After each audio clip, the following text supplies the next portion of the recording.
Doesn't look much, does it? But being able to film openly with the Syrian Arab army defending Damascus, as it says it is, has taken Channel 4 News 6 months to achieve.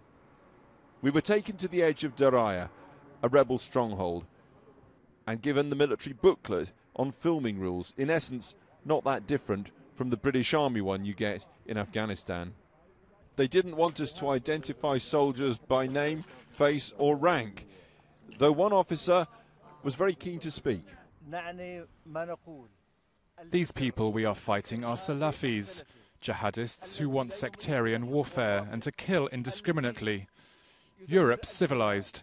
We know and respect that. But this is part of a global movement, and someday it will be in Europe too. The Syrians say it's just like the British in Afghanistan. We're fighting a war against a global jihad. Many officers seem genuinely surprised Europe isn't joining them in their struggle, rather than opposing. The Syrian government claims this is a battle about terrorism, as it puts it, and says that is a battle which is affecting not just Syria, but all of Europe and beyond. That's their position, but this is a regime and an army with an international reputation for killing, maiming and torturing its own population, hence the uprising. How do they answer that? History is the judge. Remember, the government, the people and army helped the Palestinian refugees, the Iraqis and even the Lebanese too. History will judge us. What we are fighting now are people who kill women and children, who throw people off rooftops. On the outskirts of Daraya, tanks and heavy weaponry arrives for yet another battle.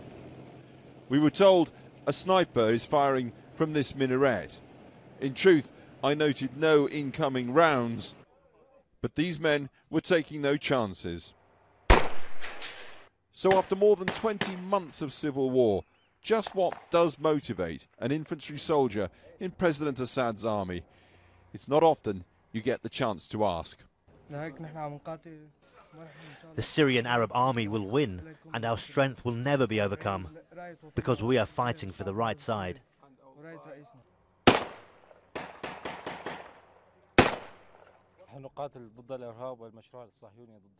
We are fighting against terrorism and the Zionist conspiracy that wants to take over our country. We are fighting for security and stability in our land over terrorism. As the fighting built up in Daraya, incredibly, a family here who simply refused to move. The man owns a nursery and he showed us the neighbouring houses. All had been trashed. We spoke to him out of hearing of the soldiers, deliberately, and he said the rebels wrecked these places to force people out.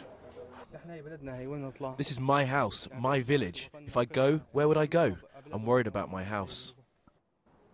One determined family and determined daughter, 12-year-old Hala. Wasn't she scared of the bombing? No, she said, I'm used to it.